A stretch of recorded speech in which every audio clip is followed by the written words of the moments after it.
जय श्री राम, जय हनुमान। कल की कथा में आपने सुना, हनुमान जी अशोक वाटिका में पहुंचकर माता सीता की खोज कर लेते हैं। श्रवण कीजिए आज की कथा का। जय श्री राम। इस प्रकार फूले हुए वृक्षों से सुशोभित उस वन की शोभा देखते और विदेह नंदिनी का अनुसंधान करते हुए हनुमान जी की ही वे सारी रात प्राय व्यतीत हो चली। रात्रि जब मात्र एक प्रहर बाकी रही तो रात के उस पिछले पहर में शेहों अंगों सहित संपूर्ण वेदों के विद्वान तथा श्रेष्ठ यज्ञों द्वारा यजन करने वाले ब्रह्म राक्षसों के घर में वेद पाठ की ध्वनि होने लगी, जिसे हनुमान जी ने सुना। तदंतर मंगल वाद्यों तथा श्रवण सुखद शब्दों द्वारा महाबाहु दशमुख रावण को जगाया गया। जागने पर महाभागी एवं प्रतापी राक्षस राज रावण ने सबसे पहले विदेह नंदिनी सीता का चिंतन किया। सीता के प्रति आसक्त एवं काम से प्रेरित रावण ने सब प्रकार के आभूषण धारण कर तथा परम उत्तम शोभा से संपन्न हो अशोक वाटिका में प्रवेश किया। पुरुषत्व नंदन रावण के पीछे पीछे लगभग 100 सुंदरियां भी थी। काम के अधीन एवं मन में सीता की आस लगाए मंद गति से आगे बढ़ता रावण अद्भुत शोभा पा रहा था। काम, दर्प और मद से युक्त अचिंत्य बल पौरुष से संपन्न रावण के अशोक वाटिका के द्वार पर पहुंचने पर कपिवर हनुमान जी ने उसे देखा। यद्यपि मतिमान हनुमान जी अत्यंत उग्र तेजस्वी थे, तथापि रावण के तेज से तिरस्कृत से होकर सघन पत्तों में घुसकर छिप गए। अनिंद्य सुंदरी राजकुमारी सीता ने जब उत्तमोत्तम आभूषणों से विभूषित तथा रूप यौवन से संपन्न राक्षस राज रावण को आते देखा तो वे प्रचंड हवा में हिलने वाली कदली के समान भय के मारे थर-थर कांपने लगी। सुंदर कांति वाली विशाल लोचना जानकी ने अपने जंघाओं से पेट और दोनों भुजाओं से स्तन छिपा लिए और रुदन करने लगी। निशाचरियों से घिरी आसन रहत भूमि पर शोक विहल दीन सीता को रावण ने ध्यान पूर्वक देखा, जो दृष्टि नीचे किए एकटक पृथ्वी की ओर देख रही थी। ऐसी दुखी जानकी के पास आकर लंकापति रावण हंसता हुआ बोला, हे मृगनयनी, मुझे देखकर तू अपने शरीर को छिपाने का प्रयत्न क्यों कर रही है? स्मरण रख, तेरी इच्छा के बिना मैं कदापि तेरा स्पर्श नहीं करूंगा। तू मुझ पर और मेरे कथन पर विश्वास रख और इस प्रकार दुखी होकर अश्रु मत बहा। तेरी ये मलिन आभूषण रहित वेशभूषा देखकर मुझे अत्यधिक पीड़ा होती है। तू संसार की सुंदरियों में शिरोमणि है। अपने सौंदर्य तथा यौवन को व्यर्थ नष्ट मत होने दे। यदि एक बार ये यौवन नष्ट हो गया तो फिर लौटकर नहीं आएगा। मैं फिर कहता हूँ, तू विश्व की अनुपम सुंदरी है, विधाता की अद्वितीय सृष्टि है। तेरे निर्माण में ब्रह्मा ने अपना सारा कौशल और चतुराई लगा दी, इसलिए तेरी रचना में उसने किसी प्रकार की कोई कमी नहीं रखी। तेरे किस किस अंग की मैं सराहना करूं? जिस अंग पर मुझे मेरी दृष्टि पड़ती है उसी पर अटक कर रह जाती है। मैं तुझे पूरे हृदय से अपनाना चाहता हूँ। मैं तेरे प्रत्येक अंग का रसावत स्वादन करना चाहता हूँ। इसीलिए तुझसे कहता हूँ, तू राम का मोह छोड़ दे। मैं तुझे अपनी पटरानी बनाऊंगा। मेरी सब रानियां तो तेरी चरणों की दासी बनेंगी ही। मैं भी तेरा दास बनकर रहूंगा। अपने भुजबल से अर्जित संपूर्ण संपत्ति तेरे चरणों में अर्पित कर दूंगा। जीते हुए समस्त राज्य तेरे पिता जनक को दे दूंगा। तू वास्तव में इतनी सुंदर है कि तुझे देखकर तो तुझे बनाने वाला स्वयं विधाता कामवश हो जाएगा। मेरी तो बात ही क्या है। इसलिए तू मेरी बात स्वीकार कर ले। राम से भयभीत होने की आवश्यकता कोई नहीं है। संसार में कोई भी मुझसे लोहा नहीं ले सकता। चल, उठकर खड़ी हो जा और सुंदर वस्त्राभूषण धारण कर मेरे साथ रमण कर। हे कल्याणी, चलकर तू मेरे ऐश्वर्य को देख और उस कंगाल वनवासी को भूल जा। तू ही सोच, राम के पास ना राज्य है, ना धन है, ना कोई दास, ना सेना और ना कोई साधन। फिर ये भी क्या पता है कि वे अभी जीता है या मर गया। यदि जीवित भी हो तो भी ना तो तू उसके पास पहुंच सकती है और ना वे स्वयं यहाँ आ सकता है। अतएव चिंता का परित्याग करके निश्चिंत होकर मेरे साथ रमण कर। रावण के नीच वचनों को सुनकर मध्य में तृण रखकर जानकी बोली, हे लंकेश, तुम्हारे जैसे विद्वान के लिए ये उचित होगा कि तुम अपनी मर्यादाओं का उल्लंघन ना करो और मुझसे अपना मन हटाकर अपनी रानियों से प्रेम करो। स्मरण रखो, पापी और नीच भावना रखने वाले पुरुषों को अपने उद्देश्य में कभी सफलता नहीं मिलती। मैं उत्तम कुल में जन्म लेने वाली पतिपरायणा पत्नी हूँ। तुम मुझे मेरे अस्तित्व से कदापि विचलित नहीं कर सकते। अपने प्राण रहते मैं तुम्हारे नीचता से परिपूर्ण प्रस्ताव को किसी भी दशा में स्वीकार नहीं कर सकती। यदि तुम में तनिक भी न्याय बुद्धि होती तो तुम अन्य स्त्रियों के धर्म की उसी प्रकार रक्षा करते जिस प्रकार अपनी रानियों की अस्तित्व की करते हो। क्या इस लंका में ऐसा कोई समझदार व्यक्ति नहीं जो तुम्हें इस साधारण सी बात का बोध कराए? तुम तो नीतिवान बनते हो, फिर नीति का ये वाक्य कैसे भूल गए कि जिस राजा की इंद्रियां उसके वश में नहीं, वे चाहे कितना भी ऐश्वर्यवान हो, अंत में रसातल को जाता है, उसका सर्वस्व नष्ट हो जाता है। हे दुर्बुद्धे, तूने अभी तक मुझे पहचाना ही नहीं। मैं तेरे ऐश्वर्य, राज्य, धन संपत्ति के लोभ में नहीं फंस सकती। तेरा ये कहना भी एक व्यर्थ का प्रलाप है कि मैं रघुकुल मणि रामचंद्र जी से नहीं मिल सकती। अरे मूर्ख, वे तो सदैव मेरे हृदय में निवास करते हैं, मुझे कोई उनसे अलग नहीं कर सकता। मेरा उनका ऐसा अटूट संबंध है जैसे कि सूर्य का उसकी प्रभा से, इसलिए मैं उनकी हूँ और सदा उनकी ही रहूंगी। यदि तू सोच समझकर ये मान ले कि तूने मेरा अपहरण करके एक भयंकर अपराध किया है और इसलिए मुझे लौटाते हुए तुझे भय लगता है, तो मैं तुझे अभेदान देते हुए वचन देती हूँ कि तू मुझे उनके पास पहुँचा दे, मैं तुझे उनसे क्षमा करा दूंगी। यदि तुम अभी अपनी हट पर अड़े रहे तो विश्वास करो कि तुम्हारी मृत्यु निश्चित है और तुम्हें उनके बाणों से कोई नहीं बचा सकता। इसलिए मैं फिर कहती हूँ कि सावधान हो जाओ, अपने साथ लंका और लंका वासियों का नाश मत करो, इसी में तुम्हारा और तुम्हारे राक्षस कुल का कल्याण है। सीता के ये कठोर वचन सुनकर राक्षसराज रावण ने उन प्रिय दर्शना सीता को ये अप्रिय उत्तर दिया। लोक में पुरुष जैसे जैसे अनुनय विनय करता है वैसे वैसे ही वे उनका प्रिय होता जाता है, किंतु मैं तुमसे ज्यों ज्यों मीठे वचन बोलता हूँ त्यों त्यों तुम मेरा तिरस्कार करती जाती हो। तुम्हारे प्रति जो मेरा प्रेम उत्पन्न हो गया है वही मेरे क्रोध को रोक रहा है। हे समुखी, यही कारण है कि वध और तिरस्कार के योग्य होने पर भी मैं तुम्हारा वध नहीं कर रहा। मिथिलेश कुमारी, तुम मुझसे जैसी कठोर बातें कह रही हो उनके प्रतिकार में तुम्हें कठोर प्राणदंड देना ही उचित है। हे सुंदरी, मैंने तुम्हारे लिए जो अवधि नियुक्त की है उसके अनुसार मुझे 2 महीने और प्रतीक्षा करनी है, तत्पश्चात तुम्हें मेरी छैया पर आना ही होगा। स्मरण रखो, यदि 2 महीने बाद तुमने अपना पति स्वीकार नहीं करोगी तो मेरे रसोइये मेरे कलेवे के लिए तुम्हारे टुकड़े टुकड़े कर देंगे। राक्षस राज रावण के इन वचनों को सुनकर पातिव्रत्य और पति के शौर्य के अभिमान से परिपूर्ण सीता ने कहा, निश्चय ही इस नगर में तेरा भला चाहने वाला कोई नहीं, ऐसा पुरुष नहीं है जो तुझे इस निंदित कर्म से रोके। नीच राक्षस, तूने अमित तेजस्वी श्री राम की भार्या से जो पाप की बात कही है उसके परिणाम स्वरूप दंड से तू कहां जाकर छुटकारा पाएगा। मैं धर्मात्मा श्री राम की धर्म पत्नी और महाराज दशरथ की पुत्रवधू हूँ। दशमुख रावण, मेरा तेज ही तुझे भस्म कर डालने के लिए पर्याप्त है। केवल श्री राम की आज्ञा ना होने से और अपनी तपस्या को सुरक्षित रखने के विचार से मैं तुझे भस्म नहीं कर रही हूँ। निस्संदेह तेरे वध के लिए ही विधाता ने ये विद्या रच दिया है। तू कितना वीर और पराक्रमी है इसका पता तो मुझे उसी दिन चल गया था जब तेरे पास इतनी विशाल सेना, बल और तेज होते हुए भी तू मुझे चोरों की भांति मेरे पति की अनुपस्थिति में से चुरा लाया। क्या इससे तेरी कायरता का पता नहीं चलता?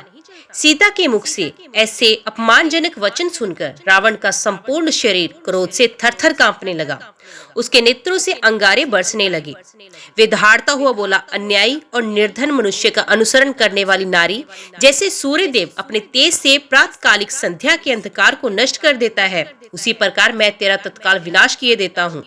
तत्पश्चात रावण ने एकाक्षी, एक कर्णा, अश्वपदी, सिंहमुखी, आदि विकराल दिखाई देने वाली राक्षसियों को संबोधित करते हुए कहा, जिस प्रकार भी हो, सीता को मेरे वश में होने के लिए विवश करो।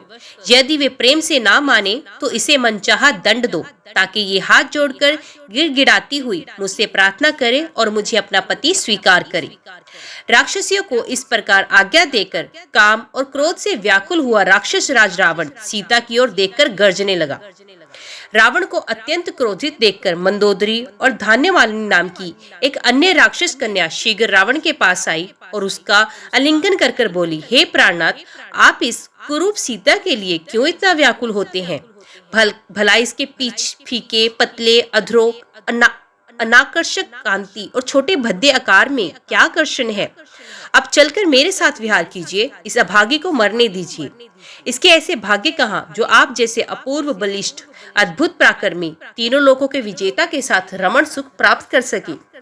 नाथ, जो स्त्री आपको नहीं चाहती उसके पीछे उन्मत्त की भांति दौड़ने से क्या लाभ? इससे तो व्यर्थ ही मन को दुख होता है। जब उन राक्षसों ने ऐसा कहा और उसे दूसरी ओर हटा के ले गई तो मेघ के समान काला और बलवान राक्षस राज रावण जोर जोर से हंसता हुआ अपने भव्य प्रसाद की ओर चल पड़ा। राक्षस राज रावण के चले जाने के बाद भयानक रूप वाली राक्षसों ने सीता को घेर लिया और उन्हें अनेक प्रकार से डराने धमकाने लगी। वे सीता की भर्त्सना करते हुए कहने लगी, हे मूर्ख भागिन, हे नीच नारी, तीनों लोकों और 14 भुवनों को अपने पराक्रम से पराजित करने वाले परम तेजस्वी राक्षस राज की छया प्रत्येक को नहीं मिलती। ये तो तुम्हारा परम सौभाग्य है कि स्वयं लंकापति तुम्हें अपने अंशशायिनी बनाना चाहते हैं। तनिक विचार करके देखो, कहाँ अगाध ऐश्वर्य, स्वर्णपुरी तथा अतुल संपत्ति का एक क्षत्र स्वामी और कहाँ वे राज्य से निकाला हुआ कंगालों की भांति वन वन में भटकने वाला हतभाग्य साधारण सा मनुष्य। सोच समझकर निर्णय करो और महाप्रतापी लंकाधिपति रावण को पति रूप में स्वीकार करो। उसकी अर्धांगिनी बनने में ही तुम्हारा कल्याण है, अन्यथा राम के वियोग में तड़प तड़प कर मरोगी या राक्षस राज के हाथों मारी जाओगी। तुम्हारा ये कोमल शरीर इस प्रकार नष्ट होने के लिए नहीं है। महाराज रावण के साथ विलास भवन में जाकर रमण करो। महाराज तुम्हें इतना विलास में सुख देंगे जिसकी तुमने उस कंगाल वनवासी के साथ रहते कल्पना भी नहीं की होगी। राक्षसियों की ये बात सुनकर कमल नयनी सीता ने अश्रुपूर्ण नेत्रों से उनकी ओर देखकर कहा, तुम सबका ये लोक विरुद्ध एवं पाप पूर्ण प्रस्ताव मेरे हृदय में क्षण मात्र को भी ठहर नहीं पाता। एक मानव कन्या किसी राक्षस की भार्या नहीं हो सकती। तुम सब लोग भले ही मुझे खा जाओ, किंतु मैं तुम्हारी बात नहीं मान सकती। मेरे पति दीन हो अथवा राज्यहीन, वे मेरे ही स्वामी हैं और मैं सदा उनकी ही अनुरुक्त हूँ तथा आगे भी रहूंगी। जैसे सुरवचला सूर्य में, महाभागा शची इंद्र में, अरुंधति महर्षि वशिष्ठ में, रोहिणी चंद्र में, सुकन्या च्यवन में, सावित्री सत्यवान में, श्रीमती कपिल में, मधुमती सौदास में, केशनी सगर में, दमयंती नल में अनुराग रखती है, वैसे ही मैं भी अपने पति शिरोमणि श्री राम में अनुरुक्त हूँ। सीता के वचन सुनकर राक्षसियों के क्रोध की सीमा न रही। वे रावण की आज्ञा अनुसार कठोर वचनों द्वारा उन्हें धमकाने लगी।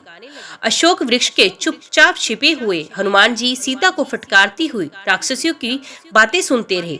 वे सब राक्षसियां कुपित होकर कांपती हुई सीता पर चारों ओर से टूट पड़ी। उनका क्रोध बहुत बड़ा हुआ था। राक्षसियों के बारंबार धमकाने पर स्वर्गाल सुंदरी कल्याणी सीता अपने आंसू पोंछती हुई उसी अशोक वृक्ष के नीचे चली आई जिस पर हनुमान जी छिपे बैठे थे। शोक सागर में डूबी हुई विशाल लोचना वैदेही वहां चुपचाप बैठ गई। वे अत्यंत दीन व दुर्बल हो गई थी तथा उनके वस्त्र मलिन हो चुके थे। विकराल राक्षसियां फिर उन्हें घेरकर तरह तरह से धमकाने लगी। विकराल रूप वाली राक्षसियों के द्वारा इस प्रकार से धमकाए जाने पर देव कन्या के समान सुंदरी सीता धैर्य छोड़कर रोने लगी। विलाप करते हुए वे कहने लगी, हे भगवान, अब ये विपत्ति नहीं सही जाती। प्रभु, मुझे इस विपत्ति से छुटकारा दिलाओ या मुझे इस पृथ्वी से उठा लो। बड़े लोगों ने सच कहा है कि समय से पहले मृत्यु भी नहीं आती। आज मेरी कैसी दयनीय दशा हो गई है। कहाँ अयोध्या का वे राजप्रसाद जहाँ मैं अपने परिजनों तथा पति के साथ अलौकिक सुख भोगती थी, और कहाँ ये दुर्दिन जब मैं पति से विमुक्त छल द्वारा छली गई, हरी गई, इन राक्षसों के फंदों में फंसकर निरीह हिरणी की भांति दुखी हो रही हूँ। आज अपने प्राणेश्वर के बिना मैं जल से निकाली गई मछली की भांति तड़प रही हूँ। इतनी भयंकर वेदना सहकर भी मेरे प्राण नहीं निकल रहे। आश्चर्य है कि मर्मांत पीड़ा सहकर भी मेरा हृदय टुकड़े टुकड़े नहीं हो गया। मुझ जैसी अभागिन कौन होगी जो अपने प्राणाधिक प्रीतम से बिछुड़कर भी अपने प्राणों को संजोए बैठी है। अभी ना जाने कौन कौन से दुख मेरे भाग्य में लिखे हैं और ना जाने वे दुष्ट रावण मेरी कैसी दुर्गति करेगा। चाहे कुछ भी हो, मैं उस महापातकी को अपने बाएं पैर से भी स्पर्श न करने दूंगी। इसके इंगित पर आत्मसमर्पण करना तो दूर की बात है। ये मेरा दुर्भाग्य है कि किस एक परम प्रतापी वीर की भार्या होकर भी दुष्ट रावण के हाथों सताई जा रही हूँ और वे मेरी रक्षा करने के लिए अभी तक यहाँ नहीं पहुँचे। मेरा तो भाग्य ही उल्टा चल रहा है। यदि परोपकारी जटायुराज इस नीच के हाथों ना मारे जाते तो वे अवश्य राघव को मेरा पता बता देते और वे आकर रावण का विनाश करके मुझे इस भयानक यातना से मुक्ति दिलाते। परंतु मेरा मन कह रहा है कि उस रावण के पापों का बखड़ा भरने वाला है। अब उसका अंत अधिक दूर नहीं है। वे अवश्य ही मेरे पति के हाथों मारा जाएगा। उनके तीक्ष्ण बाण लंका को लमट राक्षसों के अधिपत्य से मुक्त करके अवश्य मेरा उद्धार करेंगे। किंतु उनकी प्रतीक्षा करते करते मुझे इतने दिन हो गए और वे अभी तक नहीं आए। कहीं ऐसा तो नहीं कि उन्होंने मुझे मरा हुआ समझ लिया और इसलिए अब वे मेरी खोज खबर भी नहीं ले रहे। ये भी हो सकता है कि दुष्ट मायावी रावण ने जिस प्रकार छल से मेरा हरण किया, उसी प्रकार उसने छल से उन दोनों भाइयों का वध कर डाला हो। उस दुष्ट के लिए कोई भी नीच कार्य अकरणीय नहीं है। दोनों दशाओं में मेरे जीवित रहने का प्रयोजन नहीं है। यदि उन्होंने मुझे मरा हुआ समझ लिया है तो इस दुष्ट ने उन दोनों का वध कर दिया है, तो भी मेरा और उनका मिलना जब असंभव हो गया है, जब मैं अपने प्राणेश्वर से नहीं मिल सकती तो मेरा जीवित रहना व्यर्थ है। मैं अभी इसी समय अपने प्राणों का त्याग करूंगी। सीता के इन निराशा भरे वचनों को सुनकर पवन पुत्र हनुमान अपने मन में विचार करने लगे कि अब इस बात में कोई संदेह नहीं कि ये भी यही जनकनंदिनी जानकी है जो अपने पति के वियोग में व्याकुल हो रही है। यही वे समय है जब इन्हें धैर्य की सबसे अधिक आवश्यकता है। पराक्रमी हनुमान जी विचार करने लगे कि सीता का अनुसंधान करते करते मैंने गुप्त रूप से शत्रु की शक्ति का पता लगा लिया है तथा राक्षस राज रावण के प्रभाव का भी निरीक्षण कर लिया है। जिन सीता जी को हजारों लाखों वानर समस्त दिशाओं में ढूंढ रहे हैं, आज उन्हें मैंने पा लिया है। ये शोक के कारण व्याकुल हो रही हैं, अतः इन्हें सांत्वना देना उचित है। परंतु राक्षसियों की उपस्थिति में इनसे बात करना मेरे लिए ठीक ना होगा। अब मेरे समक्ष समस्या ये है कि मैं अपने इस कार्य को कैसे संपन्न करूं। यदि रात्रि के व्यतीत होते होते मैंने सीता जी को सांत्वना नहीं दी तो निस्संदेह ये सर्वथा अपने जीवन का परित्याग कर देंगी। यदि किसी कारणवश मैं सीता से ना मिल सका तो मेरा सारा प्रयत्न निष्फल हो जाएगा। रामचंद्र जी और सुग्रीव को सीता के यहाँ उपस्थित होने का समाचार देने से भी कोई लाभ ना होगा, क्योंकि इनकी दुखद दशा को देखते हुए ये नहीं कहा जा सकता ये किस समय निराश होकर अपने प्राण त्याग दे। इसलिए उचित यही होगा कि मैं सीता जी, जिनका चित्त अपने स्वामी में ही लगा हुआ है, को श्री राम के गुण गाकर सुनाऊं, जिससे उन्हें मुझ पर विश्वास हो जाए। इस प्रकार भली भांति विचार करके हनुमान जी मंद मंद मृदु स्वर में बोलने लगे। इक्ष्वाकुओं के कुल में महापरम प्रतापी, तेजस्वी, यशस्वी एवं धन धान्य समृद्ध विशाल पृथ्वी के स्वामी चक्रवर्ती महाराज दशरथ हुए हैं। उनके ज्येष्ठ पुत्र उनसे भी अधिक तेजस्वी, परम पराक्रमी, धर्मपरायण, सर्वगुण संपन्न, अतीव दयानिधि श्री रामचंद्र जी अपने पिता द्वारा की गई प्रतिज्ञा का पालन करने के लिए अपने छोटे भाई लक्ष्मण के साथ, जो उतने ही वीर, पराक्रमी और भ्रातृभक्त हैं, 14 वर्ष की वनवास की अवधि समाप्त करने के लिए अनेक वनों में भ्रमण करते हुए चित्रकूट में आकर निवास करने लगे। उनके साथ उनकी परम प्रिय पत्नी महाराज जनक की लाडली सीता जी भी थी। वनों में ऋषि मुनियों को सताने वाले राक्षसों का उन्होंने संहार किया। लक्ष्मण ने जब दुराचारिणी शूर्पणखा के नाक कान काट दिए तो उसका प्रतिशोध लेने के लिए उसके भाई खरदूषण उनसे युद्ध करने के लिए आए, जिनको रामचंद्र जी ने मार गिराया, उस जन स्थान को राक्षस विहीन कर दिया। अब जब लंकापति रावण को खरदूषण की मृत्यु का समाचार मिला तो वे अपने मित्र मारीच को लेकर छल से जानकी का हरण करने के लिए पहुंचा। मायावी मारीची ने एक स्वर्ण मृग का रूप धारण किया, जिसे देखकर जानकी जी मुग्ध हो गई। उन्होंने राघवेंद्र को प्रेरित करके उस माया मृग को पकड़कर या मारकर लाने के लिए भेजा। दुष्ट मारीच ने मरते मरते राम के स्वर में हाय सीते हाय लक्ष्मण कहा था। जानकी जी भ्रम में पड़ गई और लक्ष्मण को राम की सुधि लेने के लिए भेजा। लक्ष्मण को जाते ही रावण ने छल से सीता का अपहरण कर लिया। लौटकर राम ने जब सीता को ना पाया तो वे वन वन घूमकर सीता की खोज करने लगे। मार्ग में वानरराज सुग्रीव से उनकी मित्रता हुई। सुग्रीव ने अपने लाखों वानरों को 10 दिशाओं में जानकी जी की खोज में भेजा। मुझे भी आपको खोजने का काम सौंपा गया। मैं 400 कोस को चौड़े सागर को पार करके यहाँ पहुँचा हूँ।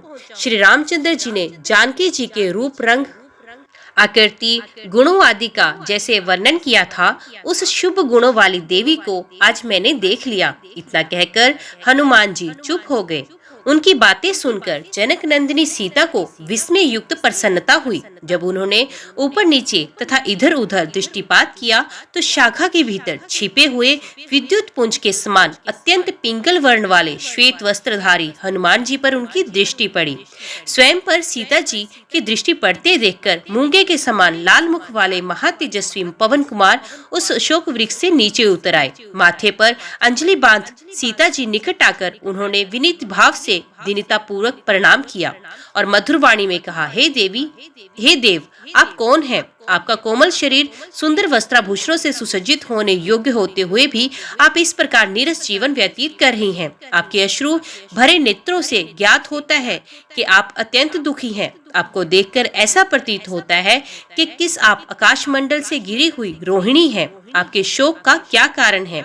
कहीं आपका कोई प्रियजन स्वर्ग तो नहीं सिधार गया? कहीं आप जनक नंदिनी सीता तो नहीं है जिन्हें लंकापति रावण जन स्थान से चुरा लाया है? जिस प्रकार आप बार बार ठंडी सांसें लेकर हाय राम पुकारती हैं, उससे ऐसा अनुमान लगता है कि आप विदेह कुमारी जानकी ही हैं। यदि आप सीता जी हैं तो आपका कल्याण हो। आप मुझे सही सही बताइए, क्या मेरा ये अनुमान सही है?